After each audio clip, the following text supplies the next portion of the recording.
तो फिर ये भी बता दीजिए, रिफाइनरी की चाबी अब कहाँ है और वास्तव में ओरण का मामला क्या है? निपटने का अधिकार तो मतदाताओं पर है और मतदाता चाहेंगे तो पिछले लोकसभा के अंदर ही निपटा दिया। आज मेरा खुद का घर है बाड़मेर मुख्यालय पे जाटावास में, तो मेरे उस घर के ऊपर पानी नहीं आएगा और मैं अगर ढाणी में रह रहा हूँ तो मेरे इस घर के अंदर नहीं आना है।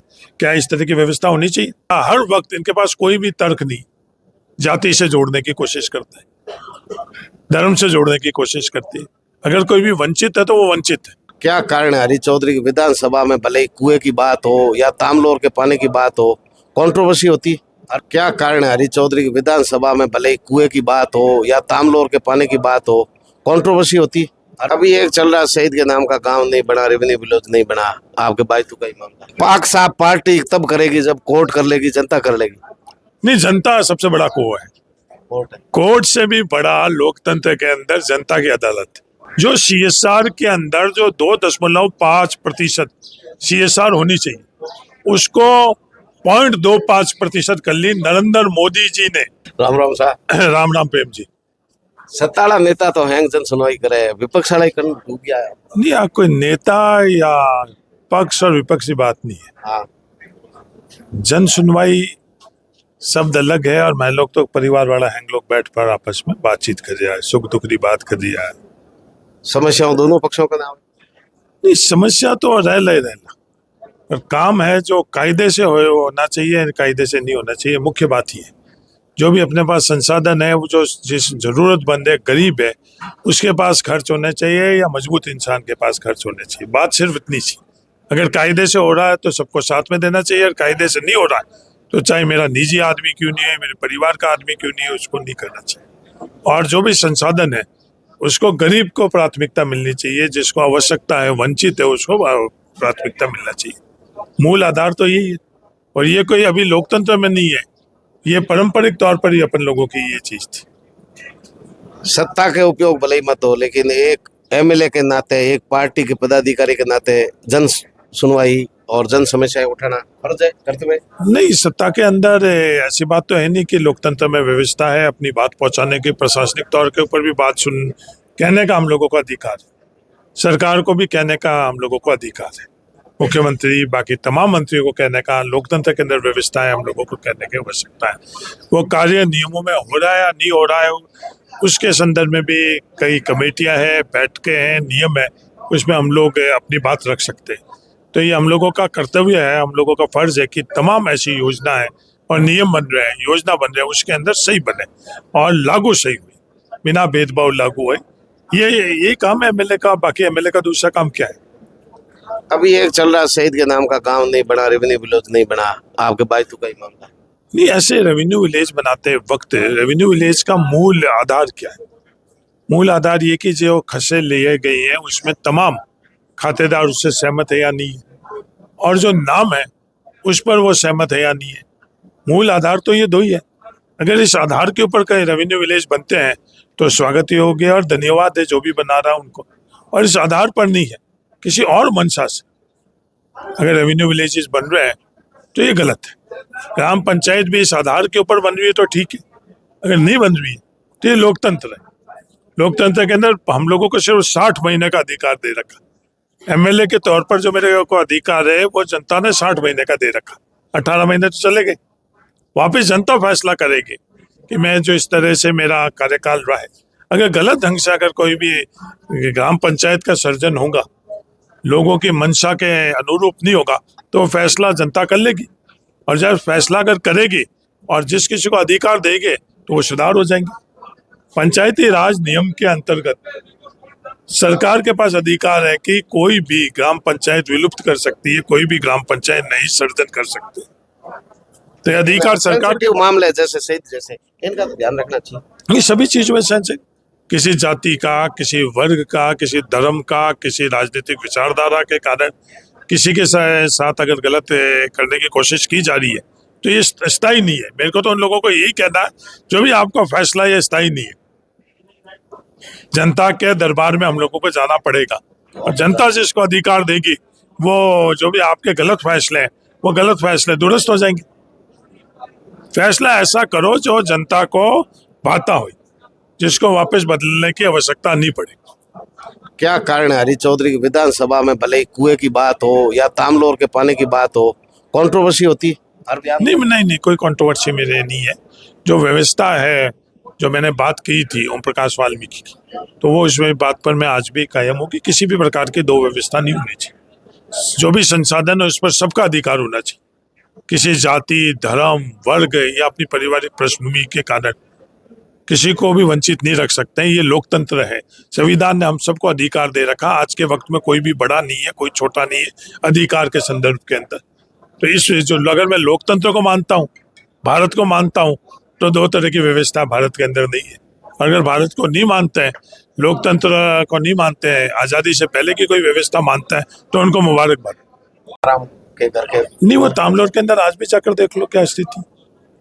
आज पानी के ऊपर अगर व्यवस्था हो रहा है, उसे दिखाने के लिए हम लोग नल खोले या उस पूरी ग्राम पंचायत के अंदर सभी को पानी मिल रहा है या नहीं मिल रहा है। मूल सवाल तो ये क्या ये सिर्फ हम लोग राज्यपाल जैसे जो हम लोगों के राज्य के अंदर सबसे बड़ा पद है, उनसे सिर्फ हम लोग उनको अधूरा सच बताकर और एक नल से पानी आता हुआ दिखाकर, और अड़ोस पड़ोस में तामलोर ग्राम पंचायत में उसके बाद पानी कितना आ रहा है तामलोर के अंदर, ये बात अगर किसी वंचित को आपने किसी जाति के आधार पर भी अगर किसी को वंचित करने की कोशिश करी है, तो हरीश चौधरी एक जनप्रतिनिधि के तौर पर बाइतू की जनता ने मेरे को विधायक बनाकर और किसी के साथ अन्याय हो रहा है उसकी आवाज उठाने के लिए भेजा।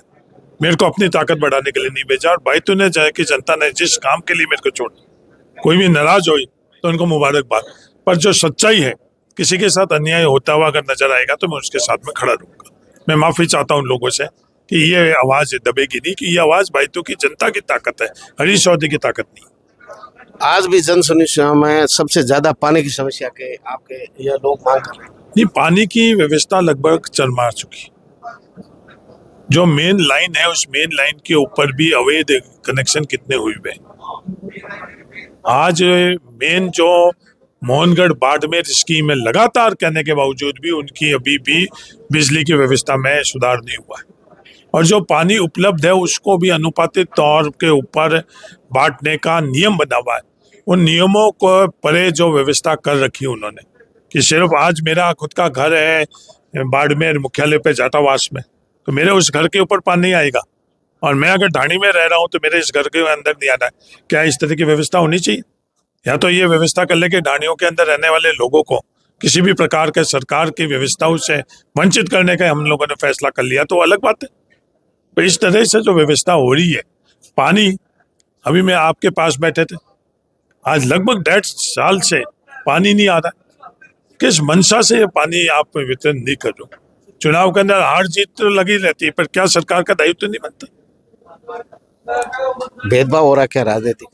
नहीं, राजनीतिक भेदभाव ये तो दिख ही रहा है। राजनीतिक भेदभाव सिर्फ यही नहीं हो रहा है, पूरे राजस्थान के अंदर उसका आधार है वो बिल्कुल गलत है। जन संसाधनों पर अंतिम पंक्ति में बैठे व्यक्ति का अधिकार है, वहां तक नहीं पहुंच रहे। पहला अधिकार उनका है, अधिकार ही नहीं है। ये एक नियम है लोकतंत्र के अंदर कि हम टेल से शुरू करें। कोई भी योजना है, नरेगा की योजना शुरू कहाँ से करी? कि जो सबसे गरीब है बीपीएल, उस जैसे अगर उस बीपीएल को पूरा मिल जाएगा, एससी को मिल जाएगा, एसटी को मिल जाएगा, उसके बाद बाकी वालों को। तो इसी तरह हर योजना के अंदर शुरुआत कहाँ से होनी चाहिए? शुरुआत एससी, एसटी, बीपीएल से होनी चाहिए, और फिर धीमे धीमे सब है। और हो क्या रहा है? हम लोगों की आपस की लड़ाई क्या है? वो कह रहे हैं कि जो मजबूत लोग हैं उनसे शुरू होना चाहिए, और हम लोग ये कह रहे हैं कि जो लोकतंत्र के अंदर व्यवस्था हम लोगों की है कि गरीब से शुरू होकर, और किसी को वंचित के लिए हम थोड़ी कह रहे हैं। अगर साधन वाले लोगों के से शुरू होगी और गरीब के पास नहीं पहुंचेगी, तो ये क्या सही है? नियमों में भी सही नहीं है। नियम विरोधी ये काम करने की अगर कोशिश करेंगे तो ये काम को संदर्भ में हम लोग आवाज उठाएंगे। मध्य प्रदेश के संगठन का प्रभार आपको मिला है, राजस्थान में कांग्रेस का संगठन कितना मजबूत? नहीं, मध्य प्रदेश का संगठन का मुझे प्रभार मिला है, और मेरी कोशिश रहेगी कि मैं मध्य प्रदेश के अंदर कांग्रेस के कार्यकर्ताओं से सबसे पहले जुड़ूं, उनके माध्यम से समझूं और फिर मध्य प्रदेश की जनता से जुड़कर और आने वाले वक्त के अंदर कांग्रेस का विश्वास मध्य प्रदेश के लोगों में कैसे अर्जित हो सके, उसका मेरा पूरा प्रयास रहेगा। मजबूत मध्य प्रदेश में कांग्रेस है, कांग्रेस के कार्यकर्ता मजबूत है। 10 लोगों में से हर 4 व्यक्ति इन चुनावों में भी, पिछले चुनावों के अंदर भी कांग्रेस के साथ में थे। एक अतिरिक्त कैसे हम लोग जोड़े, ये हमारे सामने लक्ष्य है। एक की जगह हमारा लक्ष्य 2 और अतिरिक्त जोड़ने का हम लक्ष्य रखकर उस पर काम करेंगे।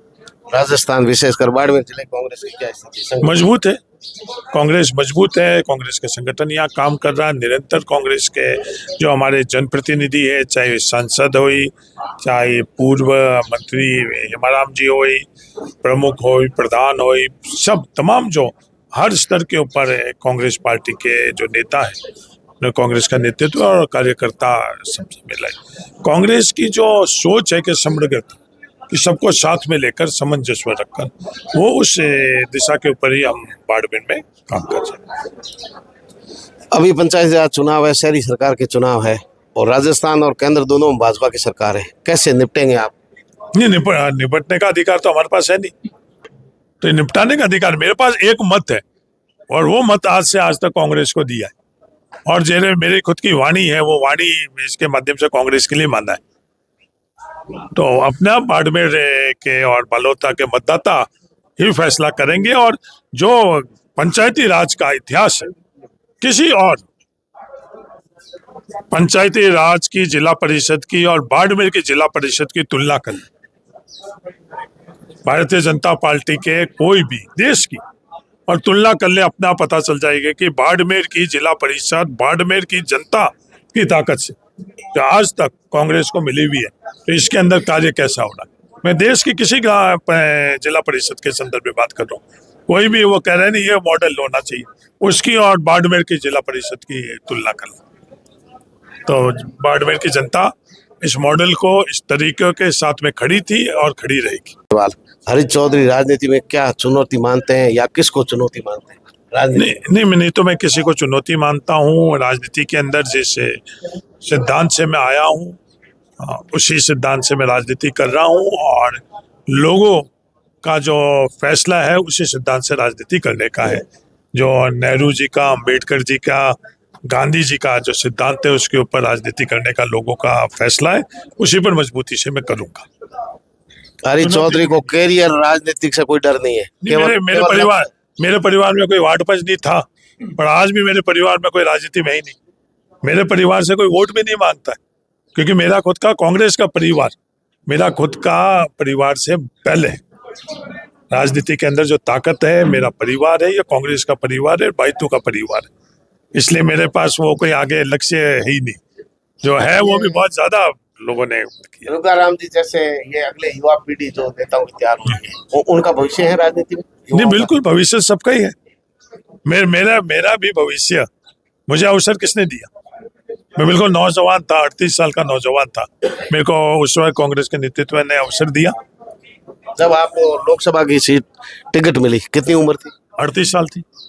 उस समय निर्णय करने वाला हेमाराम जी थे, उन्होंने मुझे अवसर दिया और मेरे को कभी फैसले करने का अवसर मिलेगा तो नौजवानों को अवसर देंगे। जब मेरी बात करने का फैसला के वक्त में हुआ था, तो जैसलमेर में जो हमारी विचारधारा थे, उसके अनुरूप फैसला किया।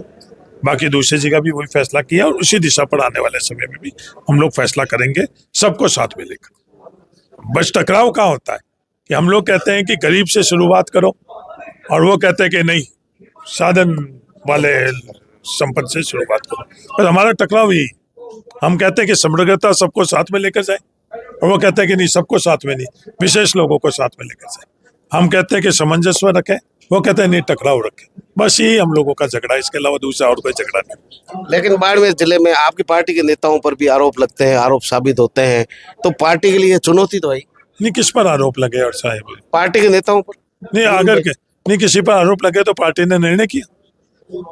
लेकिन अब तो पार्टी में वापस आने के चक्कर में वही नेता नहीं, पानी की पार्टी में आना नहीं आना जिसको अधिकार है वो हमारे केंद्रीय नेतृत्व को, खड़गे जी को है।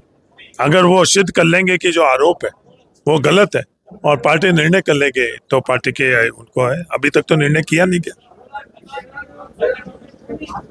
पाक साफ पार्टी तब करेगी जब कोर्ट कर लेगी, जनता कर लेगी। नहीं, जनता सबसे बड़ा को है। कोर्ट है। कोर्ट से भी बड़ा लोकतंत्र के अंदर जनता की अदालत। इस चीज को हमको समझना चाहिए और जनता सब जानती है। मेरे को बिल्कुल गलतफहमी नहीं रहनी चाहिए। मेरे सामने बैठा हुए व्यक्ति से मैं ज्यादा जानकार हूँ। हर व्यक्ति सक्षम है, जानकार है, अपने आप ही फैसला करता है। जनता फैसला सही समय पर सही करती है। हाँ, बिल्कुल फैसला करेगी।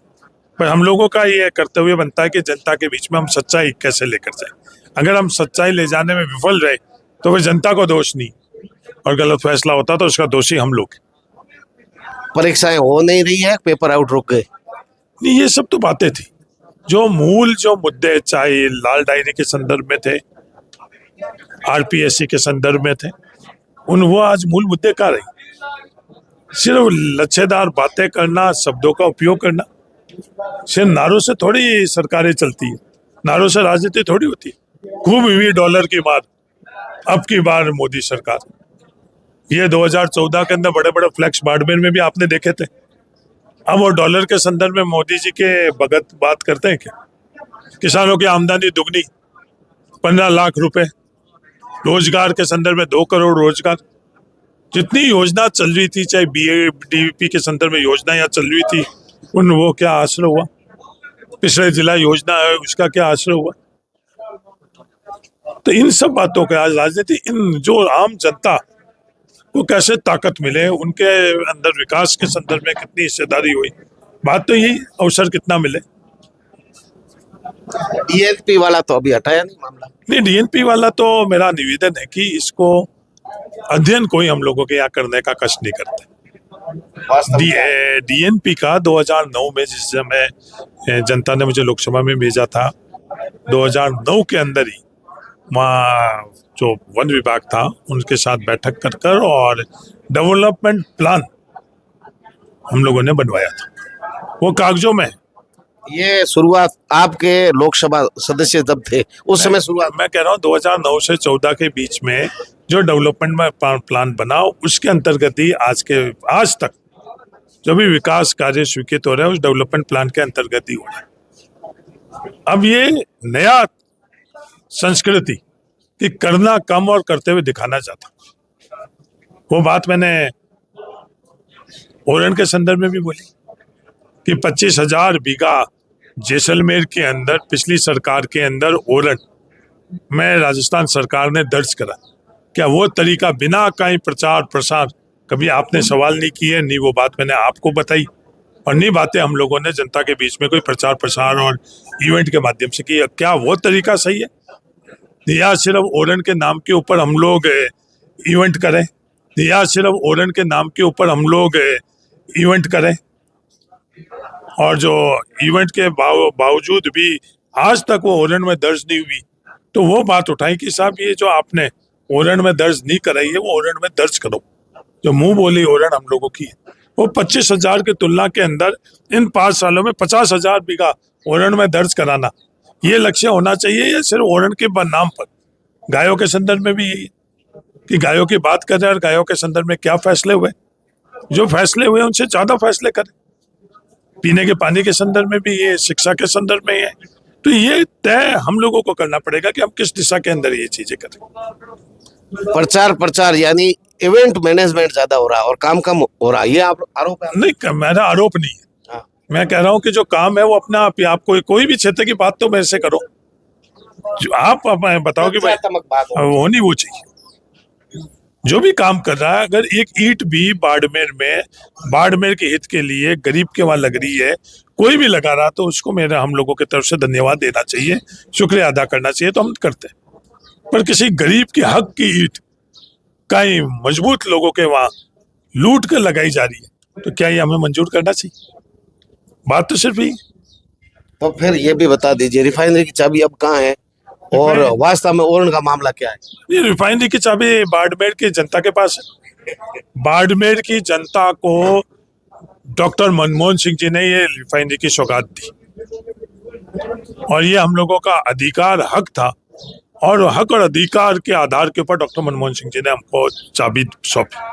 बाड़मेर बालोता की जनता को आज भी कि किसी की जेब में नहीं, रिफाइनरी की चाबी बाड़मेर बालोता की जनता की जेब में। सुरक्षित है चाबी अभी तक? बाड़मेर के जनता बहुत मजबूत है, इनके पास में जो भी चीज है, चाहे बॉर्डर है तो देश सुरक्षित है, थार है तो प्रकृति सुरक्षित है, और रिफाइनरी है तो रिफाइनरी भी सुरक्षित है। बाड़मेर की जनता बहुत सक्षम है, मजबूत है थार की जनता। लेकिन ये चुनाव में चाबी वाला जिन निकलता है। पहले खजाने की 14 में निकली, ये जिन चुनाव में चाबी वाला क्यों निकलता है? देखो, बिना आधार की बात करनी बहुत आसान होती है। इन चुनाव में, लोकसभा के चुनाव में मैंने ये बात रखी, उसकी चर्चा नहीं करना चाहते कि प्रति व्यक्ति औसतन आय 2009 से 14 में कितनी बढ़ी। जब मैंने ये सवाल किया, क्योंकि प्रति व्यक्ति औसतन आय में बाड़मेर का हर परिवार की आर्थिक स्थिति के अंदर अंतर आता है, वो उस सवाल में आज तक किसी ने बात थोड़ी करी। आपसे या किसी और से वो आंकड़े उस संदर्भ में किसी ने बात करी है? मैंने नहीं सुनी। सिर्फ विवाद करने के लिए, जब रिफाइनरी के संदर्भ में विवाद करने के लिए कह रहे थे कि साहब उसके अंदर एक जाति विशेष को है। रिफाइनरी के बिल्कुल पड़ोस के अंदर बैठे हुए जो सिंधी मुसलमानों के जो खसरे थे, उन पर पाबंदी लगा रखी थी, तो पाबंदी हटी। आज उनके खसरों के ऊपर जो बाकी दूसरों को अधिकार था वो का वो हुआ। हरीश चौधरी कभी भी रिफाइनरी के अंदर नहीं गया, वो रिकॉर्ड बताते हैं। मैं नहीं कह रहा हूँ रिकॉर्ड कोई भी जाकर, आरोप तो सबसे ज्यादा आप पर ही। आरोप लगाने का काम ही आरोप है। आरोप तो ये आरोप किसको लगाते हैं? क्योंकि ये कर नहीं पाते इसलिए नेहरू जी पर आरोप लगा रहे। नेहरू जी पर आरोप नहीं लगा रहे, विवाद कर रहे हैं। शामला के अंदर विवाद किया इन लोगों ने। आज वहाँ एक बेहतरीन स्कूल का निर्माण हो रहा है, बेहतरीन अस्पताल का निर्माण हो रहा है, और क्या आरोप लगा रहे थे? जमीन हड़पने का। अब वो बात कहेंगे, वहां जाकर आप पता कर लो कि जिस जमीन को हड़पने के लिए कह रहे थे वो जनता के लिए वहाँ अस्पताल बन रहा है, आज के वक्त के अंदर वहाँ निर्माण हो रहा है। अब वो बात थोड़ी करेंगे। मॉडर्न टाउन बना साहब। हाँ बिल्कुल, तो मैं कह रहा हूँ अस्पताल और जो वो रिफाइनरी के लिए नहीं, वहाँ के लोगों के लिए। पर वो विकास में भागीदारी क्यों कैसे नहीं बढ़े? जो CSR के अंदर जो 2.5% CSR होनी चाहिए, उसको 0.25% कर ली नरेंद्र मोदी जी ने। उसकी चर्चा ये नहीं कर रहे। नरेंद्र मोदी जी आए थे, उस वक्त मैंने ये बात रखी कि सिर्फ 10% CSR करवा दी भारतीय जनता पार्टी की केंद्र सरकार ने, उसकी चर्चा नहीं करेंगे। तो मेरे मित्र लोग जो विवाद करते हैं, कम से कम ये बात तो पता करें। अगर हरीश चौधरी गलत है तो वो बोले कि हरीश चौधरी गलत कह रहा है। 2.5% CSR क्या है? कि जनता के लिए विकास का काम है, उसके लिए नहीं बोलेंगे। किसी एक राजनीतिक कार्यकर्ता जो हमारे परिवार से नहीं है, उसने ये बात करी? चुनाव लड़ने वालों ने ये बात करी? विवाद करने वालों ने ये बात करी? नहीं करी। क्यों नहीं? क्योंकि वो सकारात्मक दिशा से हम लोगों की हिस्सेदारी भागीदारी बढ़े, वो उनको मंजूर नहीं। ये सोलर और विंड एनर्जी है, हाँ, ये भी तो अभी तापमान बढ़ रहा है, सर्दी में गर्मी का मौसम आ गया, ये भी तो विकास के नाम पर विनाश नहीं था। विनाश नहीं, देखो, सोलर और विंड के माध्यम से हम लोगों को ग्रीन एनर्जी मिलनी चाहिए, नहीं मिलनी चाहिए, ये देश के सामने सवाल है। और किस कीमत में हम लोगों को मिलनी चाहिए? कीमत जनता चुका रही है। हम लोगों के यहाँ भी जैसलमेर जिले के अंदर शाहगढ़ के पीछे इतनी बड़ी जमीन है जहाँ पर कोई भी नो मैन लैंड है, जहाँ कोई इंसान नहीं रह रहा, वहाँ ये लगाए, या जहाँ हम लोग रहवासी है हमारे बीच में लगाए? इसका उत्तर है हम लोगों को चाहिए। वहाँ नहीं लगा रहे, वहाँ इसलिए नहीं लगा रहे हैं, अभी नौद में लगा रहे हैं। हाँ, वहाँ इसलिए नहीं लगा रहे कि इंफ्रास्ट्रक्चर बनाना पड़ेगा। जहाँ हम लोगों के बाड़मेर जैसलमेर की जनता ने इंफ्रास्ट्रक्चर, सड़क, पानी, बिजली, हर तरह का वो बना रखा है, उस इंफ्रास्ट्रक्चर के पास में बनाना क्यों चाहते हैं? जमीन उपलब्ध है। फिर जो ट्रांसमिशन के संदर्भ में है, आज ट्रांसमिशन के अंदर 1 इंच जमीन भी शहर के अंदर कोई किसी भी पर्पज से कोई देने के लिए तैयार है नहीं है। पर ग्रामीण इलाके के अंदर हर खेत के बीच में इन्होंने कानून इस तरह का बना दिया कि कोई रोक नहीं सकता है, और बड़े से बड़ा टावर और जो भाई बीच में लगा रहे। और नई टेक्नोलॉजी आ गई है, वो नई टेक्नोलॉजी मैंने इनको बताई, सरकार को पता है कि ये टेक्नोलॉजी करो जिससे 5 गुना कम टावर लगेंगे। पर ये किसकी जिम्मेवारी है? सरकार की जिम्मेवारी। और जिस काश्तकार के खेत के बीच में से ये थंबा निकल जाएगा, ये पोल निकल जाएगा, वो जमीन उसके लिए किसी भी काम की नहीं रहेगी। ये मैं नहीं कह रहा हूँ, ये कानून कह रहा है, ये नियम कह रहा है। तो ये सब चीजें कौन देखेगा, कौन करेगा? मूल बात तो ये, जो बाइतू की तुलना राजस्थान की किसी विधानसभा के अंदर पानी, बिजली, सड़क, शिक्षा, स्वास्थ्य के अंदर कर ले। लेकिन दो बड़े निर्णय था, आपने बता दिया ना। डीएनपी वाला भी मामला आपके समय में हुआ और रिफाइनरी वाला भी आपके समय में। मेरा समय नहीं, समय तो बाड़मेर की जब आप जनता का लोकसभा है। के सांसद थे। तो ये तमाम जो बातें हैं, चाहे रिफाइनरी की हुई, चाहे इसकी हुई, कोई नेशनल हाईवे के संदर्भ में बात हुई, चाहे जैसलमेर बम्बार की लाइन है, रेलवे लाइन है, उसके संदर्भ में हुई, वो बनेगी कभी? वो उसके संदर्भ में क्या फैसला हुआ आपको पता है? बाड़मेर जिले के अंदर नहर का एक बूंद पानी नहीं आया हुआ था। मोहनगढ़ बाड़मेर स्कीम किसके वक्त हुई? मोहनगढ़ बाड़मेर के अंदर डिफेंस का कितना शेयर था, और डिफेंस का शेयर कौन लेकर आया? नर्मदा के मार्फत से जो इलाका है रामसर गढ़वा का, इसका डीएनपी के कारण वो पूरा का पूरा आईजीएनपी से पानी नहीं आने का फैसला हुआ, कानूनन पाबंदी लगी हुई थी, और वो पूरी की पूरी स्कीम बाकी सबने तो मना कर लिया। सुभाष जी का बाकी जनप्रतिनिधियों ने मना किया कि ये आपके यहाँ पानी नहीं आएगा, उसके बावजूद नर्मदा से वो स्वीकृत कराकर किसने करवाई? ये तमाम बातें आप पता कर लो। प्रश्न का उत्तर मिल गया होगा। नहीं, मेरा प्रश्न का उत्तर नहीं है, मैं तो इनको पता करें। अब एक सवाल और है। शीतलहर और पाले को प्राकृतिक आपदा के अंदर शामिल करवाना, सिंधी मुसलमानों का ओबीसी के अंदर शामिल कराना, ये तमाम सवाल है मेरा कि ये किसने करवाई? ये उत्तर है। नहीं, मेरे तो ऐसा सवाल है, मेरे मित्रों को ही सवाल है, जो मेरे को मित्र का नाम नहीं बता रहे, वरना तो मैं उससे ही पूछ लेता मेरे मित्र ये करवाई किसने। क्योंकि कई लोगों ने तो आजादी भी नहीं मानी, जो हमारे शहीदों ने आजादी दिलाई वो भी नहीं मान रहे। वो तो कह रहे हैं कि अभी राम मंदिर का निर्माण से ही देश आजाद हुआ, तो उनके लिए तो मेरे पास जवाब नहीं। हम तो मान रहे हैं कि जिस दिन हमारे हाथ में, देश के हर नागरिक के हाथ में संविधान आ गया, उस दिन वो आजाद हो गए। जिस खेत के ऊपर आज बैठे हो, मेरा परिवार इसके ऊपर मजदूर था, और सिर्फ संविधान के मार्फत से मेरे को किसान बनाया है। संविधान की ताकत थी जो मजदूरी करने वाले हम लोगों को किसान बनाया, खेत का मालिक बनाया। वो कैसे भूल जाए हम? वो अगर हम भूल जाते हैं तो सब बात ही खत्म है। और ये कह रहे हैं कि नहीं अभी से आप याद करो, उसके बाद तो सिर्फ एमएलए बना हूं, पर मेरे यहाँ पीने के पानी और अनाज का संघर्ष मेरे परिवार का था। मजदूरी का अवसर हम लोगों को नहीं मिलता था, और संविधान ने दिया है, तो मैं संविधान को ज्यादा मानूं या अभी का इस प्रोपेगेंडा को ज्यादा मानूं? मेरे जैसे तमाम परिवार की ये पृष्ठभूमि है। वही मित्र जानना चाहते हैं, हरीश जी मुख्यालय बाड़मेर जिला मुख्यालय पर ज्यादा ध्यान दे रहे हैं आजकल। वो नहीं, वो मैं तो बाड़मेर मुख्यालय पर भी जे करता हूँ, बालोतरा में भी करता हूँ, ठाणे भी रहता हूँ, मध्य प्रदेश भी मैं काफी रह रहा हूँ। कई मित्र मेरे कहते हैं कि साहब हरीश आजकल विधानसभा में ज्यादा, तो मैंने उन्हीं को ये बोला कि आप डाटा देख लो, मेरे विधानसभा में पिछले साल के अंदर में कितने बार विधानसभा में आया और अभी नहीं। तो कई मित्र मेरे वहाँ विधानसभा में ही जोगाराम जी कहने व्यंग कसते हैं कि हरीश आजकल विधानसभा में ज्यादा दिख रहा है, उल्टा मैं विधानसभा में कम गया हूँ। तो मित्र सब जगह इस बार मैं इस विधानसभा सत्र में कम गया हूँ, पिछले विधानसभा सत्र में ज्यादा किया, पर ये व्यंग के आधार पर कोई बात कह रही तो उनको मुबारकबाद।